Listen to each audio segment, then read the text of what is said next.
All right. One more attempt at this for a CID first shot with Northkin. I hear third time's a charm. Third time's a charm. We have myself, Jackson Wood, in the background getting destroyed by the monitor. William Hungerford and Will Bugatti on the camera. If there's echo this time, we're just gonna roll with it. So you just get like 5 times as much us if that's happening. Perhaps even an infinite amount, depending on how much echo. Northkin, CID. It's time.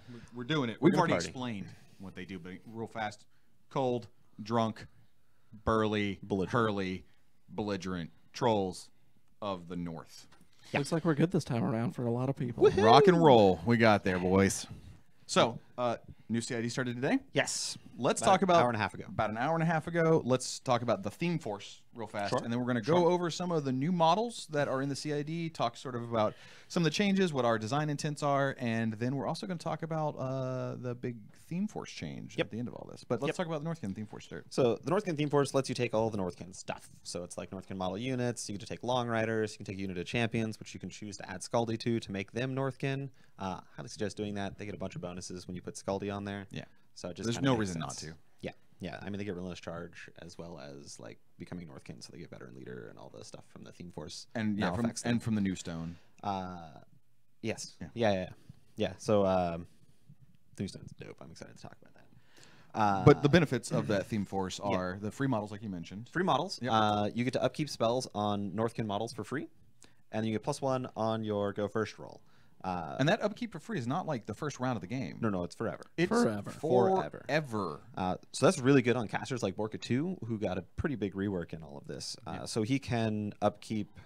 I'm forgetting the name of the ability, but the thing that gives his battle group countercharge. He can upkeep that spell on himself for free now, which is awesome. And then with the new Creelstone changes, it generates its own Fury, so it really helps out those Fury 5 Warlocks, of which there are many in Trolls. So yeah, it's pretty awesome. It's probably one of the most impactful benefits, in my opinion. So let's go over some of the new models you're going to see as part of the Northkin release when that model, the theme force actually officially drops in No Quarter Prime and the models start hitting stores. We're going to do all the new stuff first. Then we're going to go over all the older models that have been in Troll Bloods and Trollkin for a while, and what has changed with them.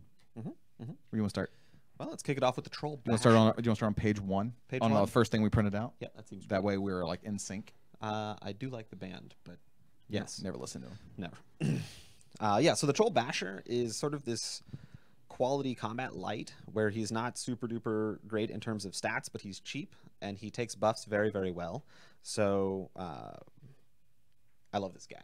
He's 8 points for a fellow that's got a Palpable Strength 14 with beatback and crit stagger, right? Like, if you use him strictly for beating up other lights, or even in some cases some heavies with the amount of like damage buffs you can stack in Trolls, like he's great value. He's excellent value.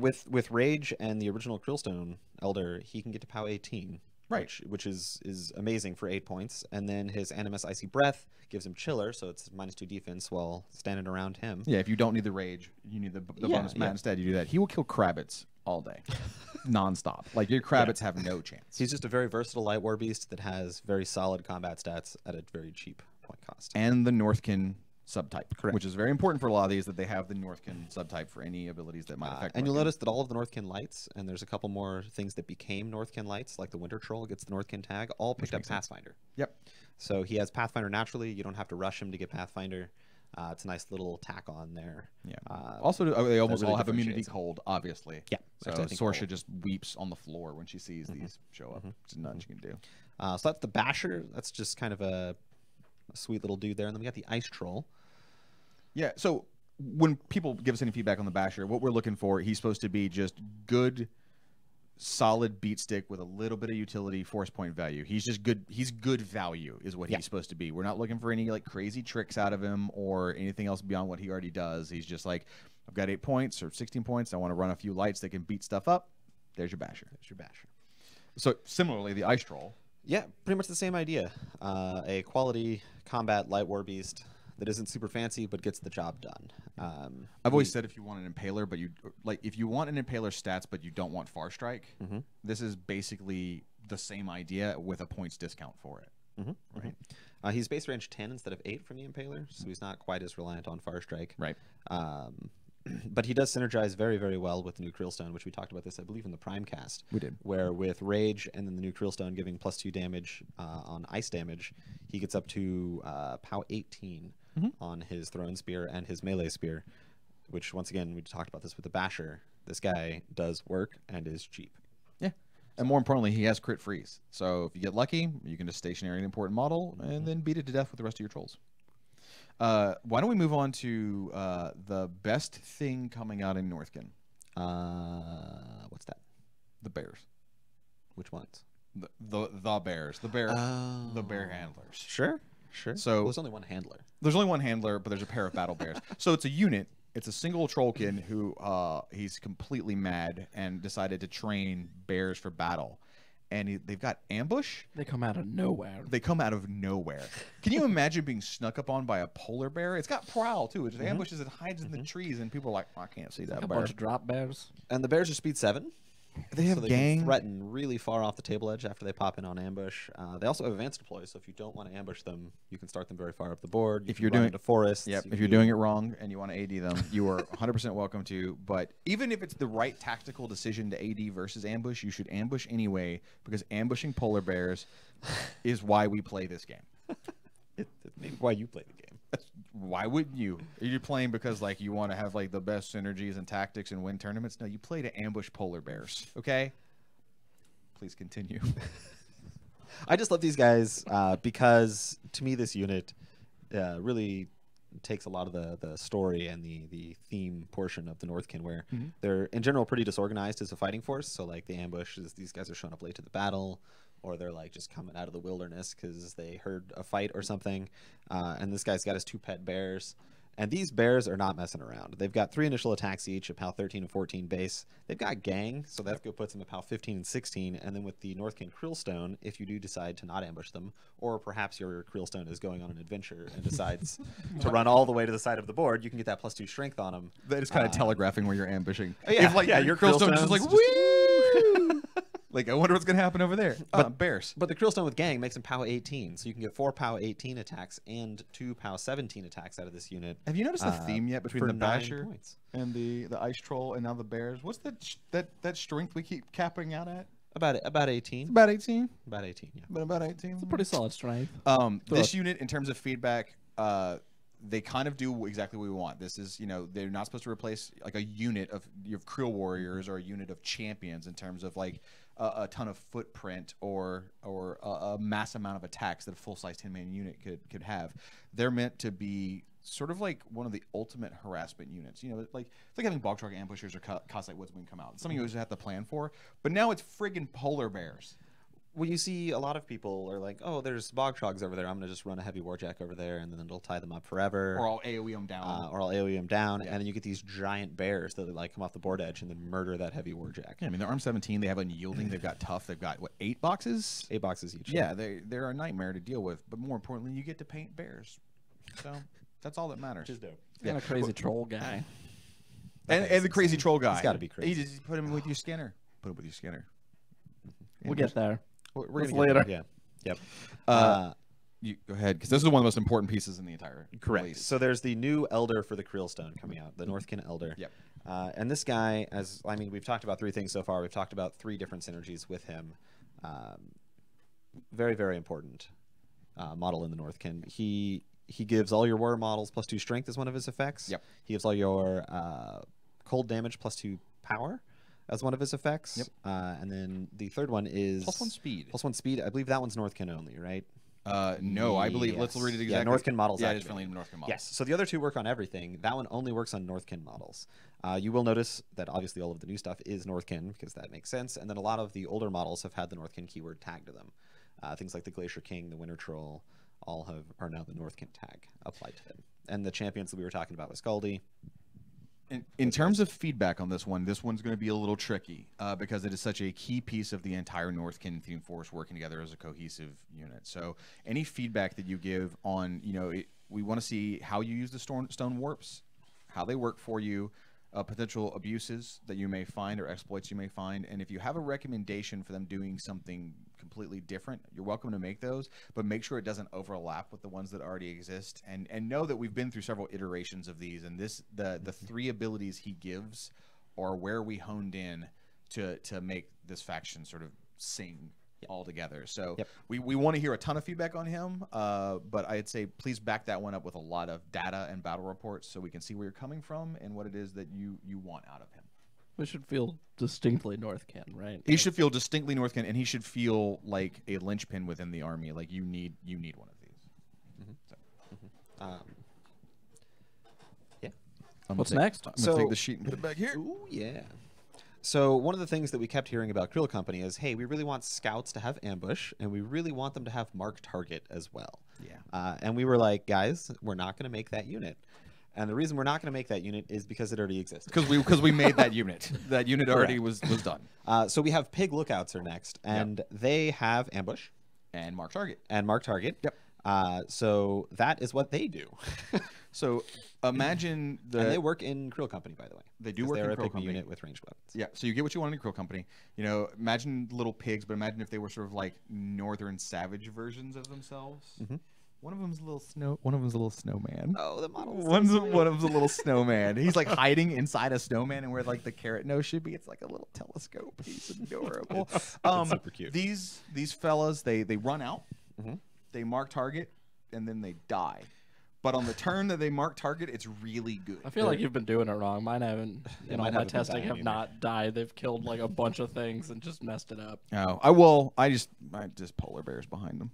Yep. They're like they're just so distraction pigs. Like, inside of these. inside of the Northkin theme force, you can take Pig Lookouts, which have ambush. You can take the bears that have ambush. Yep. And then Boomhowler has ambush.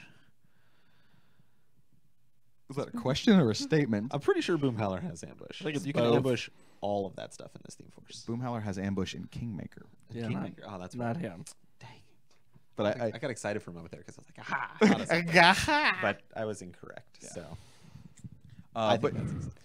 as Jackson but and either way. Pagani have mentioned, you could use these guys legitimately, or you can throw them away like I do. Sure. Well, you can also use them as kind of a frontline screen for your polar bears that come in off the side. That's what I say I do. So like it's great. Yeah. It's great. So if they're not mark targeting and they're not doing that stuff, they're just playing as a frontline combat unit, but on the side. yeah, they are just for me, they are just cannon fodder for my meat beast to come up from behind and just murder. They're appropriately disruptive. I think You have to deal with them because if you don't deal with them, then you're mark target all over the place. And depending on your caster you brought, like it could be super they gross. scalpel out support. They mess up whatever may be near them. I mean, trust me, a Mountain King absolutely wants to be able to get mark target on what it's spraying. Like that's ridiculous. It's super duper good. Introducer. Cole Grimma Stone Truth. Winter. Dude, she adds so much to trolls that I think troll players have been asking for a long time. Like Arcane Vortex. We did live Arcane Vortex on our right. Yep. We didn't take that off. Yep. All right. Nope, that's Arcane Vortex. That was pretty crazy, but it made it. Yeah. It made it through. How about a Cloud Wall? Cloud Wall, Arcane Vortex. You get that sweet scenario control feat. Yeah. So she is the new warlock that is going to be coming out along with the Northkin, and she is a winter witch. So if you imagine other witch models that exist in the setting, old witch, Veil, anyone who has sort of that witch subtype, you know that they're usually not direct combat. You know, they don't want to be frontline. They're very manipulative on the board. They have very strong arcane powers. And Cole Grimma is no different. Cole Grimma does not want to be up in the mix. She wants to be hanging back, supporting our army, and disrupting the enemy through a few of the things we mentioned. Arcane Vortex, creating a cloud wall in front of our own troops, things like that. Her feat is kind of similar to Kruger 2's, and we talked about this a little bit on Primecast. Yep. It's going to push everything back, and then anything that returns into her feat is going to go blind at the end of their activation. Yep. So that's really great because it gives them -4 defense. It really messes up a lot of plans. Here's the key thing to remember. Getting jammed out of scenarios with her is very hard. super strong. Like super hard to do against Cole Grimma because your models just get destroyed while they're blinded. With the feat, one thing to note is they're blinded at the end of their turn, which means they're blind basically then your turn, and then they're not blind again when they activate it again because a full round has gone by. So a lot of people might accidentally misplay that and be like, oh, you're blind when you start. You're not. Yeah. So if you look at that and go, well, wait, why does that blind matter? Well, like he mentioned, it's a def debuff. And in terms of free strikes and other things like that might go on, counter charges that could occur, counter slams that might occur, it might feel like an odd placement for a blind effect. the timing when it occurs, but it actually is very useful. You just have to plan for it. She's also our first warlock that has Hunter's Mark as a spell. That's usually on solos and stuff. Yeah, and I'm sure that trolls don't mind Hunter's Mark. No, I'm pretty sure they're going to be happy about that one, especially with the +1 speed from the Northkin Krillstone. You're going to get +3 speed when charging, so +6 speeds. You're going to have, I don't even know what that is. What, 12, the board. 13? Things are cranked up. Far. The board. Very far. You just charge the entire board, so it doesn't Yep. matter. Like ranges don't matter in this game anymore. What? You just charge the whole board. You got a cloud wall to hide behind. You can charge whatever you want. Well, When you you send want. one thing out through the cloud wall 1,000,000 miles an hour, and then you just keep the rest of your army safe. And if they get close, you feed them back. It's gross. It's an adventure here. She also has dark power, which is something that we haven't talked about, which gives Sorry, her... I'm terrified behind the I think point there's of rational gremlins thought. in the ceiling. So dark power is this model gains an additional die on attack and damage rolls with spells, Yep. and she drops the lowest. So which is- Caliban was I believe, the first model to pick Yes. this one up, and signs importance on all our spells, which is pretty relevant with Frost Hammer. It also means a lot of the times you don't have to boost the Hunter's Mark. Like, you get a really good chance at landing it without boosting, which is something that I am very thankful for with, like, Kaya 2 always had to boost that dog pile. Yep. Kolgrim will have to boost that less, which is great for Fury efficiency. So, but Frosthammer just, like, kills entire units of infantry. It murders the world. Yeah. Like the whole world. In terms of feedback on her, one thing to keep in mind, anything you're saying, we want to keep the witch archetype with her, like I described earlier. So control caster, manipulative, arcane focused. So, we're not looking for anything that might make her personally more powerful in melee. If you feel that, oh, she's weak when she gets attacked by, an enemy heavy, good. Yeah, if you're like, that's she the plan. couldn't kill the butcher in melee, yes. Good. And any suggestions, go more towards manipulation, less towards straight buff. And also keep in mind she's probably going to get played in the Northkin theme a lot too, so that should be a consideration. Absolutely. Because that Oh, POW yeah. 14 Frosthammer from the Krillstone Elder with the side support and die Murders the world. does a lot of work. Murders the world. And for those out A lot of there, work. I'm going to interrupt you guys briefly. For those that are joining us now, we're going to go through the new stuff. We're going to talk about a little bit of other stuff, and then we'll be talking to general changes about will be mercs about- and minions, those kinds of things at the end of what we're doing right now. So best thing I know you ever. have questions about it right now, but we're going to get there. Yes. Yeah. Cool. Next up, we got Volca. Volca Curseborn. We talked about this guy a lot Yeah. in the last one. I mean, you look at Volca, and A, he'll be free in the theme force, so don't, you're never going to pay points for him. B, I mean, he's a pure combat solo, right? Like, that's what he does. I like to think of him as the Maxwell Finn of trolls, where he just has like a book of special rules on the back of his card, and all of them are like, I'm going to kill you. You tried to kill me, I'm going to kill you. You walked near me, I'm going to kill you. You killed You someone tried else? to kill me. You tried to kill my buddy, I'm going to kill you. Like, just everything he does is about charging additional attacks, getting in there, combat. Like, he's just a pure combat solo here, and he is terrifying. He loves to party. He does love to party. He does love to party. We are not really looking for him to have any sort of cool utility where he does something neat where, I don't know, gives people around him like +2 inches of movement or something like that. He is meant to be a self-contained murder solo who gets mad when people around him die. So he is strict combat murder machine. Yep. And when you see what he looks like, which his concept art is in the CID, he is a bad mamma jamma. He's got like a sweet helmet. He has a sweet helmet. He's got so many axes. He's got extra axes on his helmet. Yes. Yeah. It's awesome. Like when you have an axe helmet, like you are hard, right? Like that is one of the most metal things. It's like the only rule he doesn't have. Don't get headbutted. by He that. also does not have cavalry or the Loki The advantage. The where Loki he- subtype? Yeah, where he is riding Loki. Excellent. That would have been the best April Fools, by the way. Who says we're not going to do it? Yeah, we'll see. Don't give away the secrets for like next year. Okay. We're dealing with like upcoming months, not see you guys in Sorry, 3 guys, years. I wasn't ready to give out that spoiler. So another key piece in this army, not required for every list, but you'll definitely see a lot of it, is the new battle engine, the Hearthgut Hooch Hauler. It hauls hooches. It is a giant keg with a catapult on it, full of booze that they throw at people, that they set them on fire. It gives everyone around it stumbling drunk. Like, Yeah, it came to party. It's a party. It is the party wagon. It came to party. So, okay, this is probably, when you look at the entire collection of all the abilities and all the stats and everything this thing currently does, this is probably the most powerful battle engine outside of the TEP we've ever printed. It's real good. It's real It's good. real good. I'm going to make a bold It statement. gives. I mean, I don't know if I'm going to agree with you, but it is a very good battle engine It's up because it has Yeah. a ton of support, and then it is a powerful ranged platform. It also has veteran leader Northkin. So Exactly. +1 to just the army, right? Where this is your caster if they're a Northkin caster. This is all the beasts. This is all like that combined with giving Stumbling Drunk to everyone, combined with the power of its attacks when you have fire eaters in the faction, right? And it has access of providing oil. It does something for all aspects of the army, which is why I say I think it's one of the most powerful ones we've ever printed because it's just useful no matter what stage of the game you're in. I'm a huge fan of it with Borka 2. One, it gives him Stumbling Drunk so he can't be knocked down. Two, his entire battle group becomes Northkin with his Field Marshal. Yep. So it all gets the veteran leader. So you can play a lot of really diverse and different Borka 2 builds. So you can play sort of a ranged Winter Troll build. It picked up a Rat in the CID, and then it gets another one from the Hoochhaller here to go to Rat 6. You can play Ice Trolls. You take a Mountain King, make it a Northkin, give it +1, then Yeah. have the little pig looks out, go out for another marked target, and then Absolutely. that spray's just hitting everybody, and you then get you a- win the game. And you get a Stumbling Drunk Mountain King, which can't move and also can't be knocked down. You can get Stumbling Drunk Battle Bears. You can. Yeah. And those We things did go it. to like Rat 9 or something. I don't with care about the veteran stats. leader and We got there. Don't get your pets drunk, guys. That's immoral. All right? Don't do it.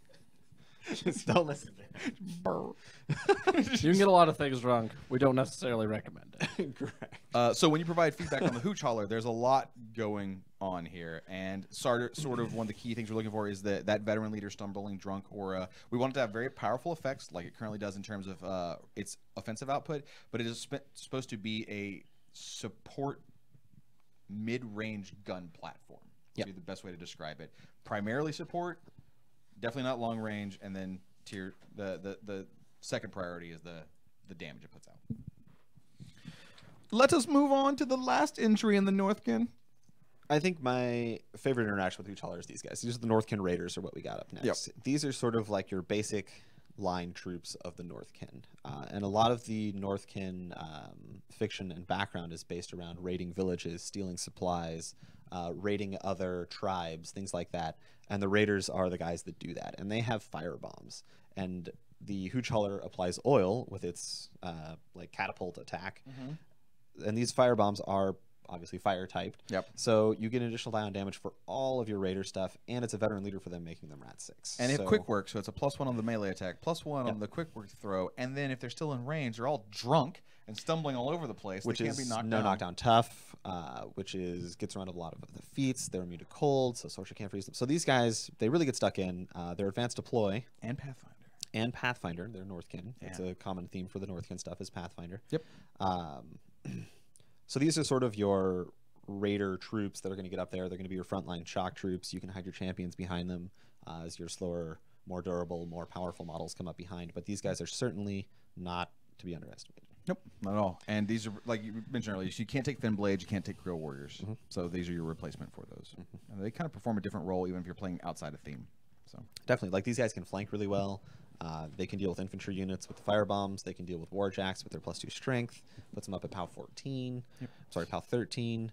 So they do a lot of work. And for a while there, let's talk about like a design oops that we had for a while. For a while there, they had Assault. we don't make mistakes. We've never made a mistake. Go ahead. They had Assault for a long time, so a lot of people may think about suggesting that again. It wasn't because good. they kill each other. Like, we're back into this whole drifting AoEs after you assault thing. Even if they would hit their targets, sometimes they would kill themselves. Right. So we cut Assault. When we're looking for feedback on these guys, Assault is really And good. if your follow-up is, well, then give them immunity fire. No. Yeah, no. Yeah. So We won't do it. Northkin Raiders are sweet. Assault's not for them. I'm serious. The weird interactions with like fire eaters and stuff like that. It gets strange. It gets strange. Do we want to talk about this now, or do we want to skip to the other troll stuff? Which one? This one? Yeah. What do you guys? I mean, he's a plan new model. We're talking about Eilish. now? Oh, we could talk about that briefly. Yeah, I he's think. a new model. All right, so we're going to take a break from Trollkin for a second before we go through the rest of the troll changes in the CID and talk about something else that's in the CID. This is the fellow that's coming. Have we said when he's coming out? Nobody really knows what it is, so I think this is a perfect time to talk about it. So we'll go ahead and announce when he's releasing. Do you want me to do it? I'll do it. Yeah, go for it. So No Quarter Prime is the new launch of No Quarter. It comes out in September. Part of that, you're going to see an all new look to No Quarter, all new materials. It's always going to be really relevant. We're not doing Theme Force books that you're going to see in stores. All the Theme Force material, the fiction, model entries, new scenarios, it's all going to be in No Quarter now. So No Quarter is where you're going to go for everything War Machine and Hordes, okay? And to kick off the new No Quarter Prime in September with No Quarter Prime issue number 1. Dope new model. Continue. I'm sorry, I was trying to add to your excitement. Oh, He was going to be a backup singer. I couldn't hear what he said, and I was like, I thought you were warning me not to say something. Oh, it's a dope new model. Dope new model. Yeah. We're including a new model, Eilish Garrity, the Garrity. Outcast. Now, The occultist. oh, is it Not occultist? Outcast, Yeah, it's a cultist. You're the worst. By that I mean I love you. But Eilish is sweet. He has... Tell us who Eilish is first. So Eilish is a character in Widower's Wood? Is that true? Yes. Oh, I knew it was Widower's Wood or Undercity. I didn't know which one. But he is a character in Widower's Wood. Yep. And it is sort of his progression in the storyline after Widower's Wood. So it builds into that. And he does a lot of really weird and cool stuff. He's ridiculous as a Merc minion. Is there anybody he doesn't work for? Grimkin. He Oh, works- wait, he does. We did put him he working works for for Grimkin, everyone. didn't I we? think he works Literally for everyone. absolutely everyone. Why did we do that? That's why I say these things. You are the worst. Adventures. Cheers. I was going to cheers you with the microphone. but Oh, I feel no, we like shouldn't would be do that. deafening. Hello. All right. Let's not get back on the hello train. No, so anyway, why don't you talk about his stats real fast while I look in horror at the fact that it says Grimkin down there. So he's a really powerful spellcaster. He has Arcane Void, so when you cast spells, it models around him. It kills your dudes, which is not good. It kills their dudes. Whichever side you're on, these spells being cast at Eilish's friendly models take damage. He has Gatewalker, so after he casts a spell, he gets to be placed 5 inches. And he doesn't even have to hit. Just cast it. Correct. No. Correct, yes. And then he has 4 spells, which is... yes, 4 spells. I didn't lie. This guy is sweet. Before we go through his spells, this last ability, because it's a little bit relevant to yeah. what spells he has an ability called Mental Force that allows him to boost the attack and damage roll of a spell he casts, but he takes D3 damage points. Correct. Which is important because his first spell is Bleed. Yeah. Which Will heal those D3 damage points from him. He also has Death Rattle, so he can kill a guy, take him over, he can kill a second guy, so that kind of gives you that value damage spell that can affect multiple things on the board. You can also walk things out of zones with it, stuff like that.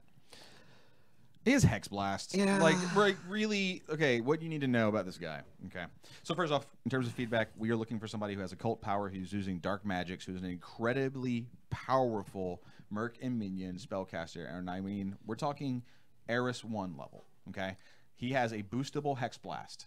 Like, and he has a way to heal himself. He gets to walk up, boost a Hex Blast, teleport back. You know, this is a strong model, and he's intended to be. But 9 out of 10 times, you know what you're doing with this guy?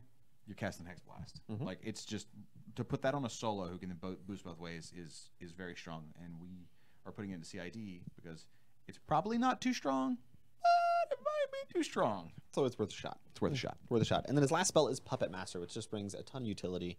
And then one of the reasons it was important for Gatewalker to not require a hit or a damage or a kill or something like that was Puppet Master casting on friendly models. Yep. Will give you that sort of utility that a lot of Merc and Minion solos bring. How do you even get hired by the Grimkin? I feel like you end up in a burlap sack at some point in your life. Then you become a Grimkin. Not necessarily. Maybe if you're like a really cool dude holding a skull. Yeah. Is that what it takes? Is Cariana a Grimkin? No, in this she's video? insane. See? You He's just not, answered your own question. He's probably insane. but she's not hired by the Grimkin. She's like working. And he might just be there because it suits him. And they don't care. Who knows?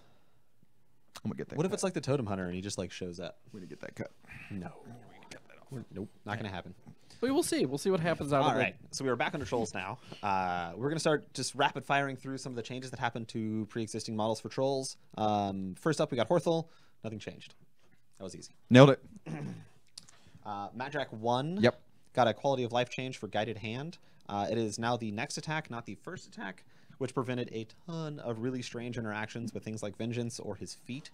That was awkward. Do note this wording will also carry over to Harbinger, who I believe is the only other person with guided hand. Yep.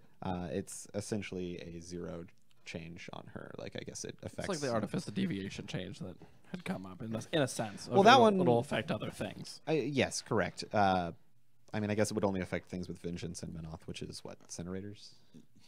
Something, I don't know. Grim Angus, the first ever Trollcaster I ever painted and bought, his feat got better. It now stops charges and power attacks in addition to the debuff. So it is far more of a control feat than it was in the past and has some strong application. So people will notice that this is a basically return to the Mark II feat here. We felt like he wanted it and he needed it. Yeah, we thought about going back to the Mark I feat where you put down a token and people couldn't away from it, and we realized we didn't want to do that, so we didn't. No, sir. Do you remember that feat? Yeah, that was lovely. That was almost as good as the Mark I Balder 1 feat, which you would use it and then the game would end because you couldn't actually move models anymore. That was my favorite. It was really good. Yeah, so Borka 1, Mosh Pit got kind of a jumpstart clause to it, so it stands up all of your warrior models immediately when you cast it. Just a small little bump to that spell. It's kind of his signature thing. It's what he does. And they still knock down with their melee weapons. Like, it didn't lose anything. Yeah, it just gained that little fell call. So now you can get a little more value out of your fell callers for your plus mat or your Pathfinder. Yep. So not up there. There were no changes to the Keg Carrier. The Pyre Troll, I don't believe anything changed on this guy. He's just included in here for possible changes in the future. He's very powerful with the Fire Eaters, so we felt like he needed to be included in the We're just having people test him out and give some feedback. Yep. The Winter Troll picked up a rat, so he went from rat 4 to rat 5. And he gained Pathfinder, and he became a Northkin model. Which are all relevant with the Theme Force right now. Yep. The Earthborn Dire Troll went down a point. We felt like he was getting overshadowed a little bit by the Mauler. We wanted to increase his viability a little bit, kind of differentiate those two a tad so that you get a little more spiciness in your troll lists. Let's talk about the KSB. They picked up a new action. Oh, yeah. So this is, again, to help some of those low fury casters, of which Trolls has more than a lot of the Hordes factions. They picked up an action called, I believe it was Awaken the Stones is the name of it. That is correct, yes. But it's an action they can take, which they can still protective aura, but they gain D3 Fury. So if you don't run with them, walk up, Awaken the Stones, gain D3 Fury, spend 1 to protective aura immediately. This was a pure bump to help out with the Fury economy of the Troll Bloods faction as a whole. So we know that their Fury management mainly consists of whelps. This is another form of Fury management, not so as direct as being on the beast, but in helping the Fury needs of the caster. So they weren't feeling they had to dump everything on the stones every turn. Yep. And it really helps from just like a turn by turn, and you get those really long games of Trolls where your stone will wear down. This prevents that. Yep. Trollkin Champions lost a lot of points. We're down to 915. Mainly because they're worth 915. So we fixed that. Yep. Long Riders gained an armor. They gained a point of armor. Yep. This is definitely a unit that we're still looking at here, so please provide a lot of feedback on them, what you think would make them a more attractive choice. And we'll go back to Champions. Champions are good for what they do. They are good models. They have a lot of support and a lot of cool things they do. They just needed to come down to be more in the proper value bracket for what they did. Hashtag value? Hashtag value bracket. My favorite hashtag. Fell Caller Hero? I don't think he changed at all. I think he's just here because the Theme Force, and Oh, that's right. If somebody comes up with something cool for him, sure. Yeah. There are a few models that are in CID that we want to put in testing just because we anticipate, basically they're in the Theme Force. So if you could take it in the Theme Force, we put it into the CID in case anything came up. So Fell Caller Hero, Troll Whelps are another example. Yep. That are just in the CID, but we didn't do anything. To continue down that line, Scauldy, nothing changed on Scauldy. But once again, he's included because he's a Northkin and he attaches to the Theme Force at a very direct level. Rune Bearer, same thing. Yep. Nothing changed on the Rune Bearer. Rock dropped 2 points. He's down to 19. Yep. Down to 19 points. He's a solid beast. He gets a lot of work done. You're going to be taking him with the Borkas because Borka's going to play on this Theme Force a lot.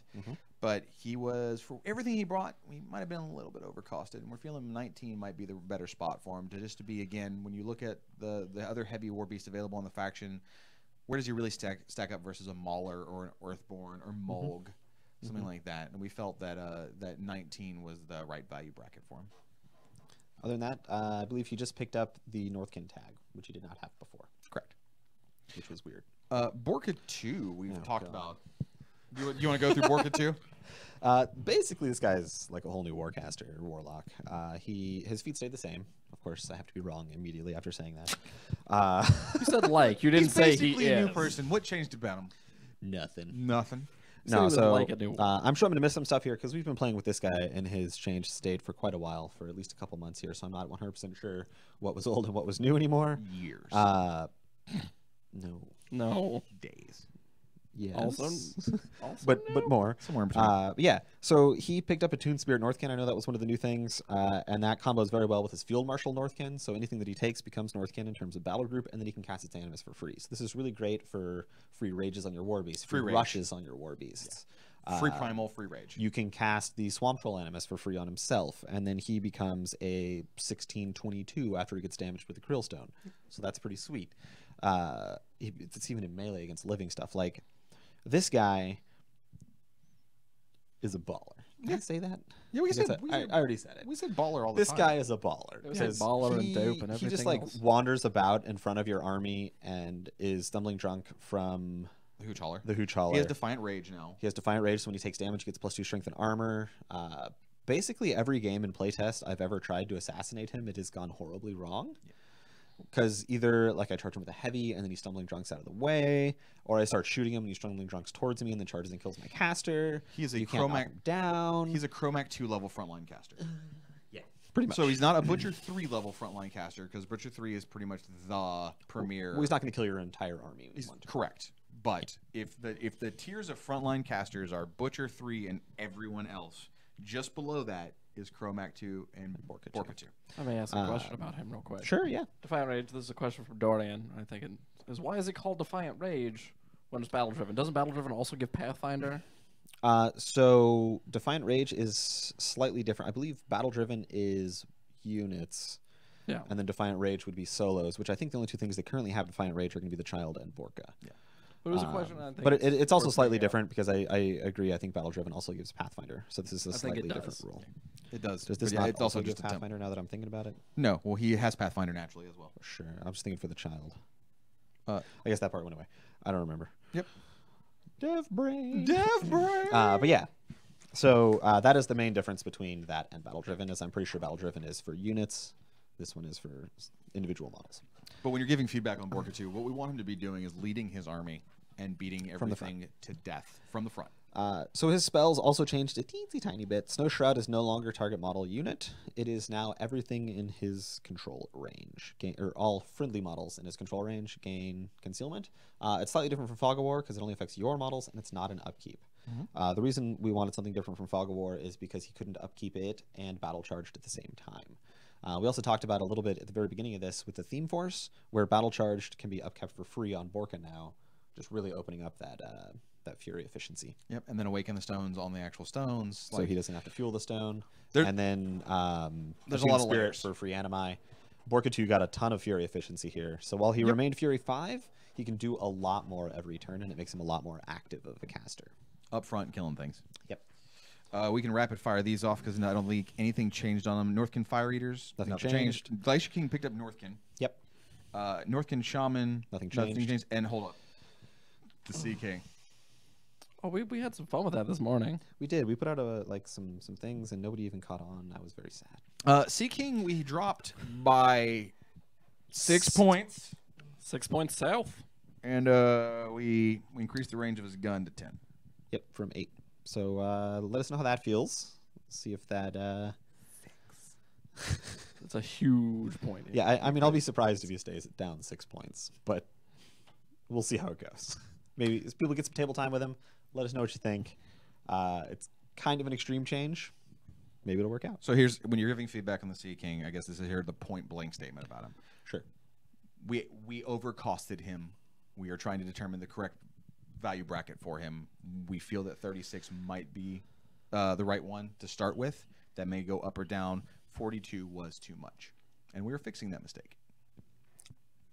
Can I say you're bad? Because I wasn't here when that happened. No, part of the ship, part of the crew. Ooh, you. My bad. Yeah, you are. My bad. You are part of all this now. Everything we've ever done, Yeah, you are partially to blame. Yeah. Name a thing we've done. A good thing. Because you don't get the credit for the good stuff. Yeah, you don't get the credit for the good stuff. Name a good thing we've done. Good thing that we've done. I mean, I'm pretty sure that the theme force change that we're doing is going to be pretty good. Does that Before you count? worked here. Before I worked here. You hired me. Does that count? You're the worst. They hired me is what you should have said. Oh, they hired Jackson. Oh, they hired you. I'm really good at this game, guys. You're my Shall we, troll talk hunter about, for shall we game. talk about theme forces? Yes. Well, do we have? And before we move on to theme forces, do we have any troll Northkin questions we want to hear? Or do you want to do the questions afterwards? The questions have been kind of answered as we've gone. Like I haven't brought them up because I knew we were getting to them. Yeah. Okay. Or they had to do with things that we've answered and maybe they didn't hear the answer. Gotcha. Okay. Which they can go back and rewatch the video or see what's being chatted about. But So we'll talk about there's a big change we are testing with theme forces. It's a pretty major one. So basically, as anyone knows, I'm massively biased towards mercs and minions, so I tried to squeeze them into everything I can. It is really true. That's not why we're doing this.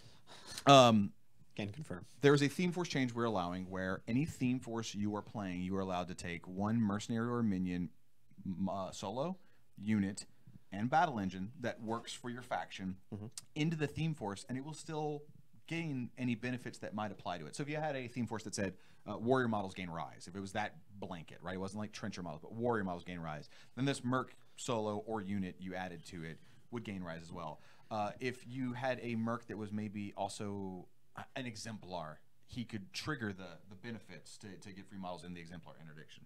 we're gonna come back to that. I want to answer some questions because it feels appropriate. Northkin Raiders, they are Northkin, correct? It's Yes. in their name, It says yes. in their name. So remember, you guys, just because it doesn't have the Northkin tag doesn't mean it's not Northkin. Yeah, if it has it in either the name or the tag, it counts as that thing. Yeah. So like Mechanothrall units. Yep. Well, actually, I guess they have thrall units because Mechanothrall is one word. Bad example. Yeah. But They're out there. They yeah. exist. Whenever you're confused about it, if it's in the name, if it's in got either name, the name or the subtype. you got it there. That's it. Cool. Let's go back to it. I felt Cheers. it was worth like actually correcting. Thank Sure, you. sure. Just Yeah, because yeah. it's come Yeah, up a number absolutely. of times. Absolutely. So the theme force change we're making, which is a big Yes. deal. So why are we doing this? Why are we testing this out? One of the main reasons is we want to increase sort of the flexibility within some of the theme forces. We want to increase some of the opportunities for army list variation just a bit. And part of that is being able to take one key piece or unit that really answers a question you might have to have answered within that theme force and adds it in. And just so you're understanding, you are allowed to take one Merker Minion solo and one Merker Minion unit and one Merker Minion battle engine. So you could take one of each three and then add them to your theme force. Correct. So also should be noted, the last thing for the rule is this does not count towards mercenary or minion theme forces because mercenary and minions do not work for themselves. So you cannot take Cephalix, like a operating theater, and add a unit of Crow's Cutthroats that don't normally have the Dominator on them. You couldn't take Thornfall Alliance and add Wrong Eye and Snapjaw because, again, mercs and minions don't work for themselves. Correct. I had something to say and then I forgot. Do you want to talk about theme forces? Yeah, so currently we're testing it with these models adding to free points in theme forces where they would normally be allowed. So like Ravens of War says units, so even your minion unit would add to that. Yep. That is something that we are looking at very closely and would like a lot of feedback about that kind of stuff. And then we also currently allow them to be taken for free if you can take free solos and stuff. We are aware of the issue with things like Wrong Eye and Snapjaw and that kind of stuff where you get like a 17-point free heavy. That won't last. Well, we're already aware of that. If we have a couple different ways we're thinking about fixing it. It will not be in the base rule though, so that's why it wasn't included in the CID document. Yeah. So don't worry about submitting feedback about that. We are aware that that is very much not okay. Yeah, and another reason why are we doing this? Well, let's have a quick talk about theme forces. You know, Sure. what are theme forces to us, to Privateer Press? What are we're going to be putting out more of them. You know, all of our releases are centered around them. We're doing this to make theme forces have another option, to make theme forces just be a little bit stronger and more flexible and be able to answer questions. And why are we doing that?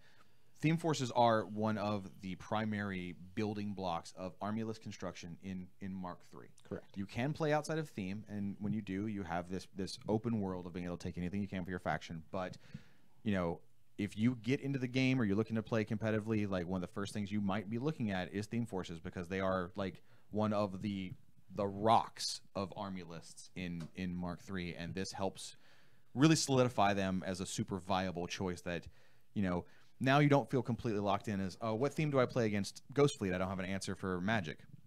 Now you can add something. It definitely removes some of the rock paper scissors feel that Which was super pops up every once in a while inside of themes that are missing very key elements. Yep. And we hope that this will help remove that feeling of hopelessness or that feeling of, hey, I can't deal with blank list. Now you can take that mercenary or minion tech piece that allows you to work there. Yeah. And a lot of people say when you play at the tournament level, you're either trying to ask a question or answer a question. And maybe we need to provide a few more ways for people to answer questions right now for theme forces to truly be viable, all of them, right? There's some that have risen to the top. But I think there's a few of them that will really benefit from being able to take that Eris 1 or that Gorman or even just, you know, a unit of something like Brigands, for example. Just something they need to sort of help them rise up. I mean, I know we were playtesting, like, Creator's Might can now take Idrians. Yeah. So, like, they can get access to a unit now. One of the kind of balancing factors or drawbacks here is a lot of these things don't add to free points. So, like, Creator's Might, if they want an infantry unit, it's not going to give them free points. Right. So we're keeping a very close eye on how that affects list building and what people come up with, and do we feel like this is a change that is compelling, essentially. And I know I say compelling a lot, meaning is it something that like sparks your brain, says, hey, do I want to look into this? Is this an interesting thing that I can do? Should this be something that I focus on? That kind of stuff. Right. Is it good for the overall health of the game? And is it good for basically creative list builders? Because the last thing, you know, it's good for there to be archetypes that are popular. So, you know, when you go to a tournament, you're going to see Vlad 1 Rockets, you're going to see Ghost Fleet, you're probably going to see maybe Irisk 1, Legion of Steel, Oracles of Annihilation, all that stuff, right? Yep. But being able to have innovation within the list you're bringing to possibly answer these is good. And so this just opens up another avenue for it. I think that's everything we wanted to talk about, like that we wanted to just spew out of our faces. Yeah. Do we have any solid questions? There are some. I'm gonna go back and see where they're at. We're gonna let Jackson sit here for a little bit, and he's gonna go through some of the questions and ask them to us, and then we're going to probably not answer them, and then we're gonna go to lunch. I do love lunch. Lunch is where I'm at. I'm joking. We'll answer your questions. So Jeffrey asks, can you take the command attachment or unit attachment or whatever else with the Merc unit that you might be taking? Yes. Which is because whenever you do take a unit or anything in a theme force, you get all of the attachments for that unit, which does include the ranking officers as well. Yeah. Well, plus I would not ask you to take Pharaoh Brigands and then tell you couldn't take the Warlord. I mean, he's so good. That would be sad. That would be sad. That would be very sad. Yeah. And Adam asks, why isn't the Skinner in CID? Because he already has Weapon Master. Yeah. It's a gimme. He does. Yeah. What? No, we're good. Let's see here. What else is going on? Do we feel that with these changes we will see, this is kind of a conglomeration of other people's questions kind of distilled, that we'll see less people taking non-theme force lists because they'll now get the access to mercs and minions? Is that something we foresee happening, or do we feel that those toolkits are good? If I could crystal ball what the community was going to do, I would have the answers to everything. This job would be so much easier. This job would be so much easier. We anticipate more people will likely be playing theme forces than non, especially as we give them the tools to answer more questions. And as the entire releases for Mark III are built around theme forces and the models coming out of them, really creating the narrative of War Machine and Hordes. You know, these are the armies that are going to war. But can I say with any certainty that's how people will play? No. Like, for all we know, somebody shows up with a sick list that's just a mangled mess of stuff. But it's got a cool combo we didn't see, and then they blow the world up. Yeah, that's kind of what I figured, but it's good to say it, because there are a lot of people who think themes are the be-all, end-all. And They're not the be-all, end-all. They're very strong. Very strong. And they're getting stronger. Yeah. Let's see here. What else do we got? Are we willing to tease the next cycle today? No, we can't. We can't. You got to be at Lock and Load. Yeah, you got to be a lock and load for that one. That's kind of what I got. It's kind of a big deal. It's kind of actually a really big deal. Well, just definitely tune into the Lock and Load live streams. Yeah, we'll be doing Lock and Load. There's a lot of stuff that's going to be happening at Lock and Load. We've said it on the Get Your Paint On podcast, or the live stream as well, not a podcast. We can say one thing. With what you know about the game, you could not guess what the next CID cycle is. Correct. Yeah. Yeah, that's fair. We're not going to tease it. And that's very specific. Part of that's because I'm in this room right now. And he would stab everyone. Yeah. We said everything we need to say. Yeah. You can't guess it. You'll never know. Yeah. But You'll you just will. have to watch Lock and Load. At Lock and Load. Yeah. 2017. 2017. You got to watch it. You got to be there. Hashtag value bracket. There's going to be a lot of stuff going on. We're going to be officiating a lot of games, playing a lot of games, doing a lot of hangouts. Hashtag Team Piggyback, by the way. No. Team Nayslayer, bro. No. We're winning in the polls. What poll? Put a poll up. It's a Grimkin poll. We're not going to bring the polls up. It's a poll that I basically decide that Team Nayslayer is better. Oh, That's not a poll. That's John just has somebody spoken. being like, I'm going to say a thing and it's not real. Video coordinator, I win. No. But we got John in here, too. No. John Swinkles. We don't. This is like the Tony thing. What are you talking Yeah, about? I know. Well, I can say John's hand. It's different. There will be a Lock and Load keynote Twitch stream. Cool. I don't know if we put up the schedule for when that is yet or not. Later today. It's later today. And y'all It's need gonna be to later Hold on. today. The schedule goes up later today. The keynote stream is not later Yes, today. the keynote stream is going to be at Lock and Load. The schedule for the streams will be up later for today. real talk, let's real talk real fast about the keynote. Okay. Fine, real talk. Real talk. We know about last year's keynote. What everyone has said. We've taken you to heart. We've listened. Okay. We're not turning a blind eye or ignoring any of the feedback from the community. This year's keynote is dope. It's insane. It's super long. Super long. I've been proofing everything. Yeah, it is. I can't. I'm not gonna say how many minutes, but I mean it's long, and it's not just like a bunch of Scrapping. just stuff you don't want to know about. It's just information, cool new thing, information. Like watch this keynote. It is super dope. If I didn't work for this company and I watched it, I would lose my mind. The word you're looking for is exquisite. Exquisite. Succulent. The keynote is succulent. It's exquisite. It's succulent. You could put it in your mouth and it would just taste It great. holds moisture. Yeah. Well, as Hungerford doesn't know how to use the English language, I do. that's something from me. Yeah. It is exquisite, as John said. Will all factions be represented in the keynote? We're not going to tell you. You have to watch it. Just wait. I keep slapping my knee. Yeah, That's exciting. I had an answer. I can't make it because you've answered it. No. Watch the friggin' keynote. The answer is just watch it. We're not going to give you anything else right now. It's going to be unlike. Yeah, twitch.tv/. I'm not going to say words. I'm a mangle of mess. Wow. We apologize, Somebody everyone, for fix whatever's happening off camera right now. Somebody else fix it. So before we... Twitch.tv/privateer press is what Jackson tried to say. Thank you. So I guess before we end this live stream, do we have like one or two more questions we want to hit up real fast? Yeah, let's see here. And there's a couple of announcements too. Even though you might miss the keynote live, it will be up on YouTube later. Yep, Privateer Press Prime on YouTube. So you, just because you'll miss it, doesn't mean that you're not going to get a chance to see it. By the way, if you're not on our YouTube channel, I know I work for the company. I'm going to sound like a shill. This is me being serious. He is a shill. I'm not a shill. I'm me. Everybody knows that. Go watch Dallas's videos. I've gotten into painting like more hardcore over about the last year and a half, 2 years, and like there's some stuff even as much as I thought I knew, like I actually learned. So if you're totally side note, getting tracked, if you're looking to start getting painting on models, or you have any questions, Dallas has some super good videos on the YouTube channel. I recommend them. I think you'll enjoy them. He does. And I just mean that. That's not a shill. That's just me saying go check them out. They're cool. Yeah, we love doing live stream stuff. To answer a couple of questions, the art that is behind us, there's a big old poster there. We have a... Yeah, I know. We just put it up today. We're revamping the studio. Did you see this mallet? Don't touch my hammer. Is this yours? Yeah. Okay. There's a troll. There's the Troll Bloods. Why is that We're back gonna start there? getting that. There's the Troll Bloods command book poster back there too. That print is pretty phenomenal. I'm gonna answer one more question or pass it over to these guys. It looks really good. No, the print. It's really good print. Are there any closing remarks you guys have as we wrap up? Because we're gonna come to a close here. Hungerford loves bears way too much. This theme force, I think, is interesting in its diversity versus the ones we've seen thus far. And some of the ones, when people look at trenchers, you have an idea it's all trenchers. When you think of like Exemplar, it's all Exemplar. Banes, it's all Banes.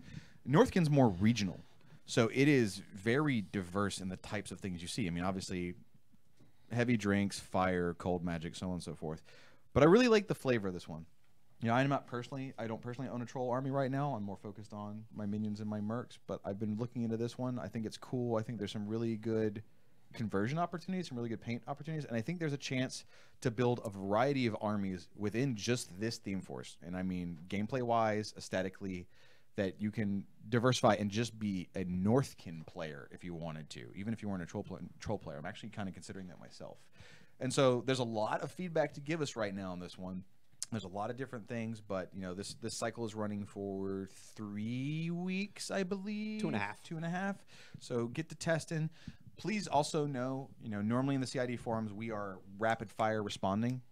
We're going to be at lock and load for some of this. You know, myself and Pagani will be doing things like commentary at lock and load. So if we're not as responsive as you're used to, we apologize. Do know that we are going to go back and read everything, so your comments are not getting lost in the void. It's a busy week. It's a busy week. And that's also why we are extending this one a little bit longer. You're going to have an extra, I think, 3 days from our Trencher one from last time, because we're going to miss about 3 days for lock and load. That's part of why we're doing it today on a Monday opposed to a Wednesday. Yep. So get started. Let us know what you think, and we look forward to hearing from everybody soon. Yep. We'll see, hopefully, a lot of you at Lock and Load this coming weekend. Yep. All right. Take care to everybody out there. Ambush your bears. Don't AD them. 80 of them. No, ambush them. Do both. Are we winding down? I hope this is just going to be the worst fade out ever. #ambushbears.